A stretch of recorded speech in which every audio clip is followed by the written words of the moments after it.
아멘. 반갑습니다. 한문나 120일 민수기 3장을 통하여서 하나님께 주시는 지혜와 지식으로 말씀이 깨달아진 그 말씀을 가지고 삶을 사는 저와 여러분 되기를 간절히 소망합니다. 오늘의 단어는 직무전환입니다. 우리가 지금 보고 있는 것은 9세대, 그러니까 10장 11절까지의 상황들이 9시대에 해당되며 이스라엘의 조직, 이스라엘의 성화, 그래서 질서, 준비, 시내산, 그리고 20일의 그 상황들의 여정들을 지금 담고 있는데, 이 시내산에서 준비된 기간은 좀 됩니다. 한 대략 1년의 상황이지만은 대략 민수기에서 지금 요 민수기의 상황만 볼 때는 또 20일로 또 학자들이 얘기를 하고 있습니다. 그래서 어제 나의 중심의 삶은 지금 성막을 중심으로 살고 있느냐? 아니면 교회를 중심으로 지금 내가 지금 잘 살고 있느냐? 그래서 나의 중심, 삶의 중심은 지금 누구에게 향해 있느냐에 대한 말씀을 나눴고, 그래서 행군의 배치, 20세 이상으로 뽑은 그 사람들을 계수한 그 상황들이고 1군, 2군, 3군, 4군, 총 4대의 상황이며 질서에 하나님을 말씀해 준다는 것을 우리가 함께 보았습니다.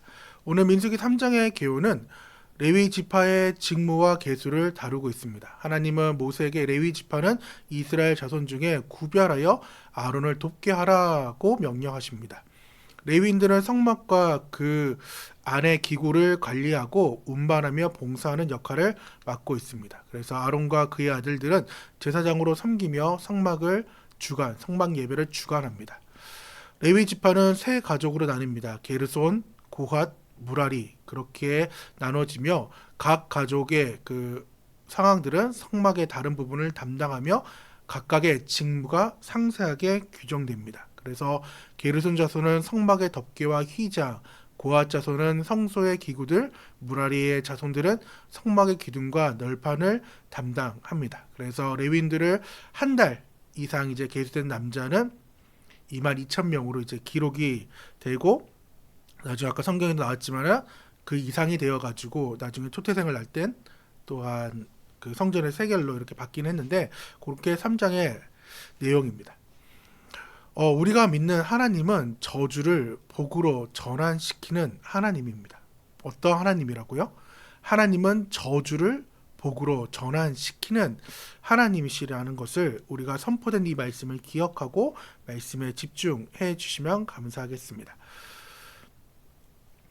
민수기 3장은 4장과 이렇게 함께 지금 레위의 직무에 대해서 지금 말씀해 주고 있습니다. 그래서 레위 상황들, 레위 지파는 12지파에 이제 속하지 않고 구별된 지파인데, 왜 이들이 성막과 그 안에 있는 기구들을 관리하고 운반하며 봉사하는 일에 선택이 되었냐가 중요합니다.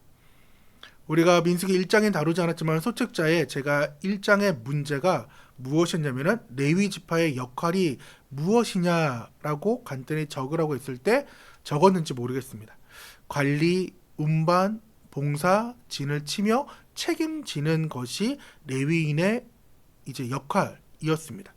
그래서 민수기 1장 50절, 51절, 53절의 말씀 보니까 그들에게 증거의 성막과 그 모든 기구와 그 모든 부속품을 관리하게 하라. 그들은 그 성막과 그 모든 기구를 운반하며 거기서 봉사하며 그 성막 주위에 진 칠지며, 성막을 운반할 때는 레위인이 그것을 걷고 성막을 세울 때는 레위인이 그것을 세울 것이요 외인이 가까이 오면 죽일지며, 레위인은 증거의 성막 사방에 진을 쳐서 이스라엘 자손의 회중에게 진노가 임하지 않게 할 것이라. 레위인은 증거의 성막에 대한 책임을 지킬지니라 하셨음이니라 라고 말씀을 하고 있습니다. 말씀만 보아도 지금 레위 지파는 하나님을 가까이 하고 또한 전적으로 하나님을 섬기며 백성이 하나님을 잘 섬길 수 있도록 외부에서 보호해 주고 있다라는 것입니다. 레위 지파에게 하나님을 가까이 섬길 수 있는 그 특권을 주신 이유가 네 가지로 우리가 성경을 통해서 볼 수 있는데요. 첫째는 시므온과 레위의 잔악사입니다. 레위 지파는 하나님을 섬길 수 없는 지파였습니다. 레위는 야곱의 12아들 중 레아에게서 태어난 세 번째 아들입니다. 야곱의 가족이 삼촌 라반의 집에서 돌아 이제 온 후 세겜이라는 땅에서 이제 머무는 동안 이 레아에게서 태어난 여동생 디나가 딸이 지금 세겜 땅을 구경하러 갔다가 세겜의 추장인 아들에게 성폭행을 당하는 참변을 당하게 됩니다. 이럴 때 아빠가 좀 분노하고 이러면 좋은데 수가 너무 적으니까 세겜 족속이 와가지고 자기의 모든 가족을 쳐버리면 안 되니까, 죽게 되면 안 되니까 가족의 안위를 위해서 야곱이 한몫을 이렇게 입을 닫아버려요. 또 한편으로서 그냥 레아가 낳은 아들, 레아가 낳은 딸이니까 그냥 넘어가리는 상황이 되니까 디나의 오빠인 시므온과 레이가 너무나도 화가 났고, 그리고 이제 할례를 받으면 우리가 같이 너희와 함께 살겠다라고 해서 세겜의 모든 족속이 그것을 좋게 여겨서 할례를 받을 때, 할례 받고 힘들어하는 그 틈을 타서 복수의 칼을 차고 세겜의 모든 남자를 죽여버리는, 그리고 빼앗고 노략하는 그 일이 일어납니다. 후에 아버지 야곱이 이제 레위와 그 시므온에게 막 뭐라 하는 거예요. 너희가 어떻게 해서 이 일을 행했느냐? 우리가 수가 적음을 알지 못하느냐?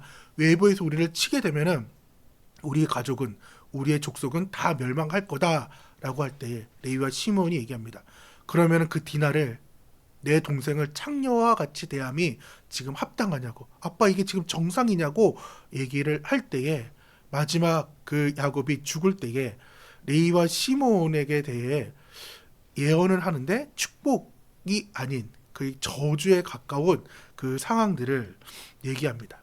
그래서 야곱의 축복, 저주의 상황들에 맞닥지게 되는데, 창세기 49장 5절에 7절은 야곱의 축복입니다. 근데 이것이 저주라는 거죠.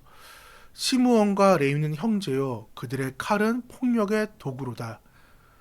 6절이 빠졌는데, 내 호나 그들의 모의에 상관하지 말지어다. 내 영광아 그들의 집회에 참여하지 말지어다.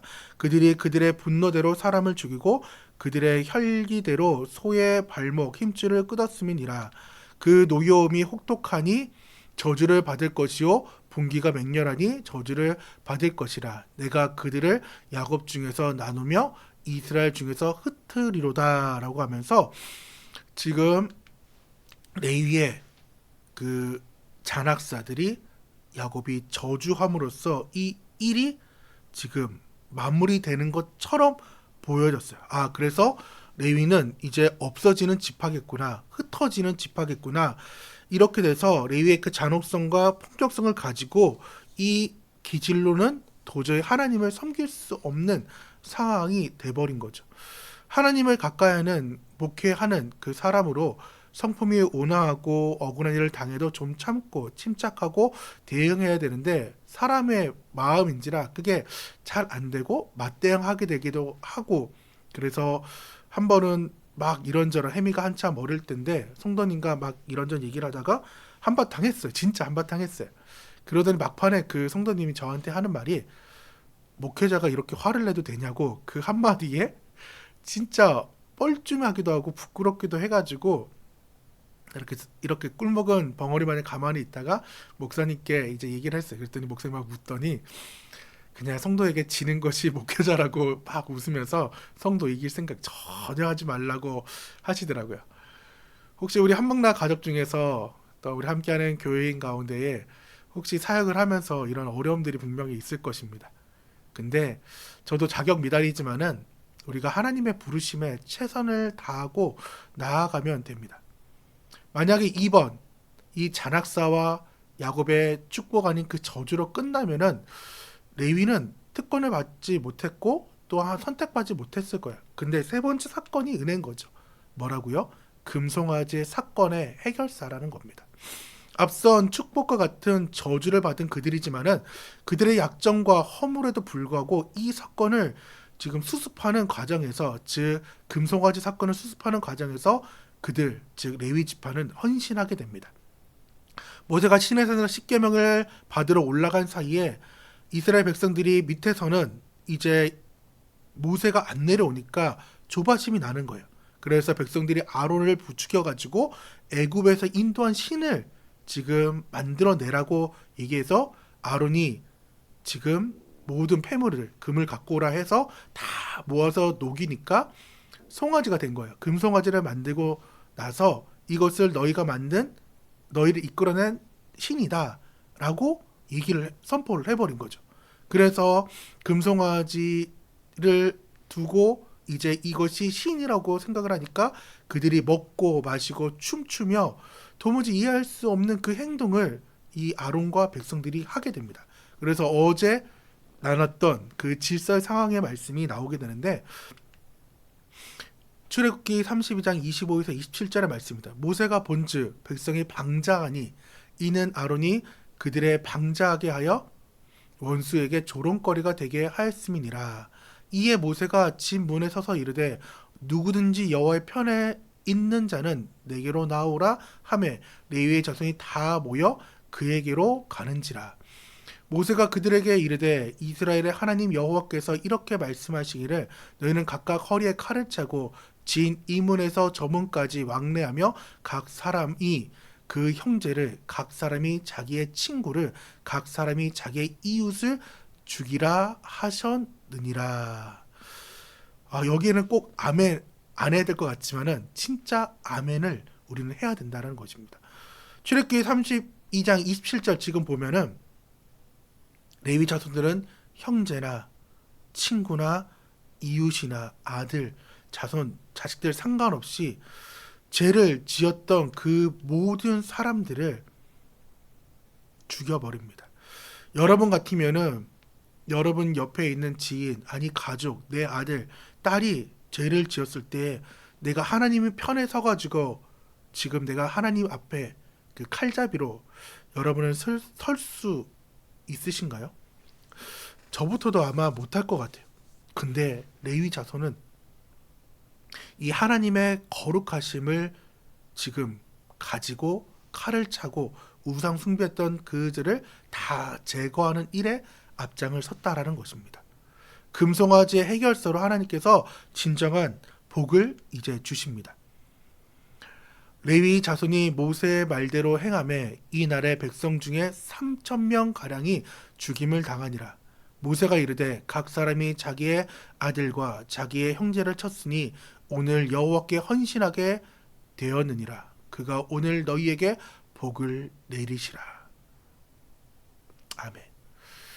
야곱은 비록 저주를 내렸지만은 하나님께서는 이 금송아지 사건을 통하여서 그 잔인성과 폭력성이 하나님께로 향하자 악이 변하여 선이 되고 화가 변해서 복이 되는, 축복이 되는 상황이 되었다는 거죠. 그래서 자격 미달이라도 하나님 손에만 붙들린다면은 마른 지팡이라도 능력이 지팡이가 되고 더 우리는 낮아질 수 있는, 왜? 그 마른 지팡이의 삶을 살아서 하나님께만 붙들리면 된다라는 거죠. 이렇게 된 후에 오늘의 말씀인 초태생을 하나님께서 레위인을 통하여서 대신하게 된 것입니다. 그래서 일결된 사람들을 이제 계수하게 되는데 민수기 3장 12, 13절 또한 40, 41절을 함께 읽어보겠습니다. 보라 내가 이스라엘 자손 중에서 레위인을 택하여 이스라엘 자손 중에 태를 열어 태어난 모든 자를 대신하게 하였은즉 레위인은 내 것이라. 처음 태어난 자는 다 내 것임은 내가 애굽 땅에서 그 처음 난 자들을 다 죽이던 날에 이스라엘의 처음 태어난 자는 사람이나 짐승을 다 거룩하게 구별하였음이니 그들은 내 것이 될 것임이라. 나는 여호와이니라. 여호와께서 또 모세에게 이르시되 이스라엘 자손의 처음 태어난 남자를 1개월 이상으로 다 계수하여 그 명수를 기록하라. 나는 여호와라. 이스라엘 자손 중 모든 처음 태어난 자 대신에 레위인을 내게로 돌리고 또 이스라엘 자손의 가축 중 모든 처음 태어난 것 대신에 레위인의 가축을 내게 돌리라 라고 하나님께서는 말씀을 하십니다. 하나님께서는 레위인을 내 것이라고 말씀합니다. 레위 지파를 계수하는 목적은 이스라엘의 생명을 대신해서 하나님께 돌리기 위하여서 구별하였습니다. 이렇게 하신 이유는 하나님께 속해 있기 때문입니다. 이스라엘 백성이 속해 있기 때문입니다. 그래서 하나님의 구속의 은총을 받아 하나님의 소유된 백성임을 하나님께서 레위인을 통하여서, 레위 지파를 통하여서 산 증거가 되게 하기 위하였습니다. 그래서 레위인을 두심으로 풀타임 사역자처럼 회막에서 온전히 전념하면서 하나님을 섬기게 하였고, 그리고 그들에게 분깃을 주게 되는데, 일반의 백성들과 다르게 하나님의 것으로 하나님이 보수가 됨을 하나님은 말씀하고 계십니다. 민수기 18장 20절, 신명기 10장 9절입니다. 여호와께서 또 아론에게 이르시되 너는 이스라엘 자손의 땅에 기업도 없겠고 그들 중에 아무 분깃도 없을 것이나 내가 이스라엘 자손 중에 내 분깃이요 내 기업이니라. 그러므로 레위는 그의 형제 중에 분깃이 없으며 기업이 없고 내 하나님 여호와께서 그에게 말씀하신 같이 여호와가 그의 기업이시니라 라고 말씀합니다. 하나님께서는 나머지 레위 지파들이 나머지 지파들이 레위 지파를 잘 섬기게 하셨고, 또한 레위 지파는 각 지파별로 흩어져, 즉 아론의 저주는 남아있어요. 야곱의 저주는 남아있지만은 그 저주의 흩어짐은 있었어요. 뭉쳐 살 수 없는 그 상황은 있었어요. 죄의 결과는 있었지만은 하나님께서는 그 죄의 결과를 지금 저주를 축복으로 바꿔서 각 지파에 흩어져서 영적인 그 생활에 책임을 지게 함으로써 이스라엘의 그 지파들은 레위인의 삶을 책임졌고, 또한 레위인들은 그들의 삶의 영적인 부분을 책임져서 이 공동체가 영적인 신앙의 공동체로 한 몸을 만들었다는 것입니다. 말씀을 이제 정리하려고 합니다. 레위 지파가 어떻게 하나님의 특별한 임무를 받았는지에 대해 우리는 함께 나누었습니다. 우리는 모두 하나님의 것으로 부름받은 레위인들입니다.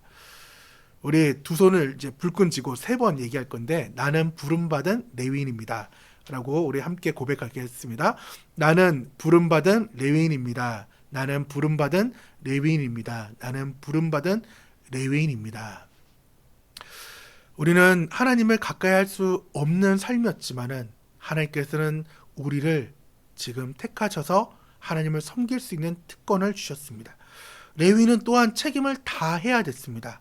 그 특권을 준 만큼 또한 다하지 못할 때는 지탄도 따라옵니다. 그럼에도 불구하고 그 지탄을 받는 거에 연연해가지고 하나님을 섬기는 일을 포기하는 것이 아니라, 우리는 하나님을 가까이 함으로써 하나님의 소유답게 하나님을 닮은 삶으로 하나님을 증거하는 레위인의 삶을 살기를 원하고, 또한 여러분을 통하여서 여러분에게 믿지 않은 사람들이 붙여졌을 건데 그들을 위해 중보하며 기도하며 또한 하나님께 나아가는 그러한 삶이 되기를 원합니다. 삶의 길입니다. 민수기 1장에 나눴던 레위인의 직무들은 특별했습니다. 그들은 하나님이 맡기지 않은 일을 할 때는 죽을 수밖에 없었습니다. 하나님께서 나에게 하나님 나라를 위한 특별한 임무를 맡기셨는데 그 사명을 나는 지금 깨닫고 있고 그 임무가 무엇인지를 좀 생각했으면 좋겠고, 또한 모든 첫 태생은 하나님을 섬기는 레위인들 또는 하나님께 드려지는 제물이 되어야 했습니다. 나는 누구를 섬기면서 기도하고 전도하려고 하는지 또한 고민하는 하루가 되기를 원합니다. 기도하도록 하겠습니다. 하나님 감사드립니다. 예수님을 이 땅에 보내주셔서 우리의 죄를 해결해 주신 그 은혜 감사드립니다. 모든 것이 주님의 것이지만 그 중에 일부를 받으시고 또한 더 나아가 예수님 이름으로 하나님께 나아가는 담력을 주심을 감사합니다. 그 은혜를 기억하고 더 나아가 전도에 힘쓰는 전도자가 되게 하여 주시옵소서. 예수님의 이름으로 기도드립니다. 아멘. 이 시간